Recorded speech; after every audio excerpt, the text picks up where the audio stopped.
On the theme of Champions League exit, your friend and mine, Scott Parker, has gone, sacked by Club Brugge, the Belgians, after 12 games in charge. His 3-month spell saw him just win 2 of his 12 matches in charge. 5-1 thrashing by Benfica. They can play, incidentally. Benfica are all right. Yeah. But that seemed to be the final straw for the hierarchy at Club Brugge, whoever they are.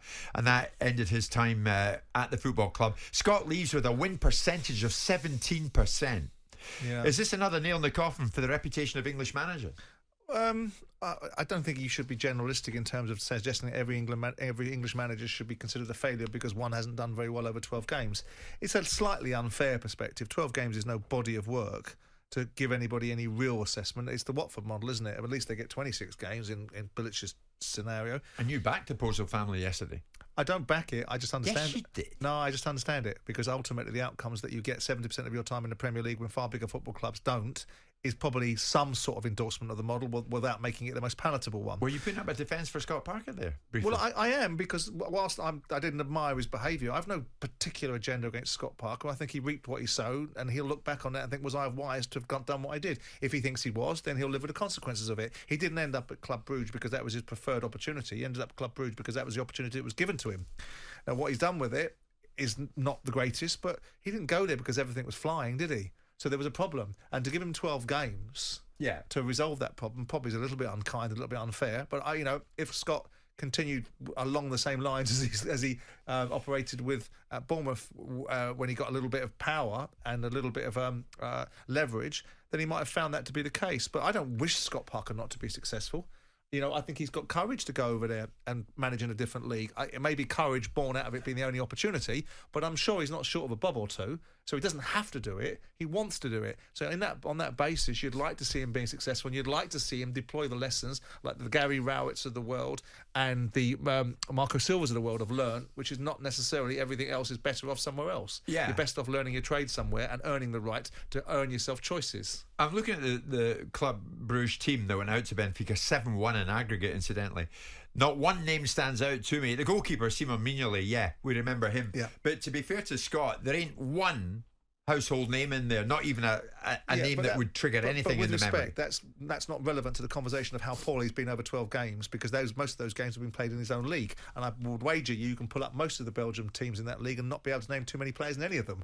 So with that in mind, it just means you've got to compare like for like. He didn't get the sack because they got tanked in the Champions League. No, he got the sack because he's won 2 games out of 12, and ultimately the culmination of it all was a poor result in this particular game. But it probably was already decided before this game, because the bottom line is he's got 2 wins in 12 games, and I would assume that his league form is pretty abject. I'd like to see him do something back here. I always found him a very decent guy to deal with, who's had good times and not so good times. Of that, there is no doubt. He's only 42. Well, he struck me as a very decent senior professional. And a very balanced. Oh, he's a good player. He was a decent player. He was a good player. Yeah, absolutely. It didn't work well for him at Chelsea, but notwithstanding that, he did good jobs. He did a great career as a player. Yes, he did at certain places. He didn't have a great career at Chelsea, did he? So the bottom line is he's done okay in his career. He played for his country. He was a very good footballer, a very decent senior professional. I don't like the fact that the 2 football clubs he's fallen out with, Bournemouth and Fulham, because he fell out of both of them. If you want to talk about common denominators, talk about common denominators then. People are quite happy to talk about common denominators in the boardroom, but you can never talk about a common denominator when it's a bleeding player or a manager. He always says he doesn't have any regrets about what he said at the time at Bournemouth, then he lost his job. Well, then he's a fool then, isn't he?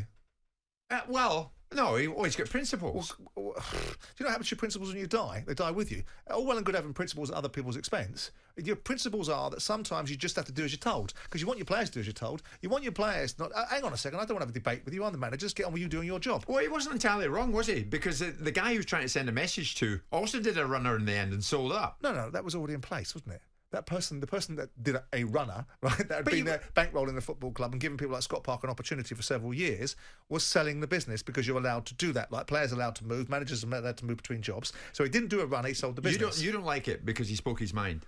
And you think he should have had a bit more respect for the owner. I think the contents of his mind was self-destructive. And if that's your aim in life, is your aim in life to be a noble martyr? Well done you. You've achieved it. So now you're working in Belgium and getting sacked from that job. What an achievement that was. What a wonderful race to the bottom. I can speak to that position because I put myself in it many, many times over the year.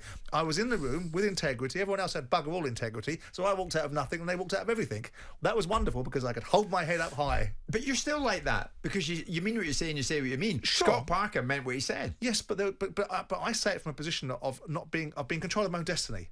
You know, I sit in this building because I choose to, right? Not because I'm employed by talkSPORT. I choose to. I'm not one of their employees. I choose to be in this role. Scott Parker works for somebody. Tell talkSPORT that you're coming in here. No.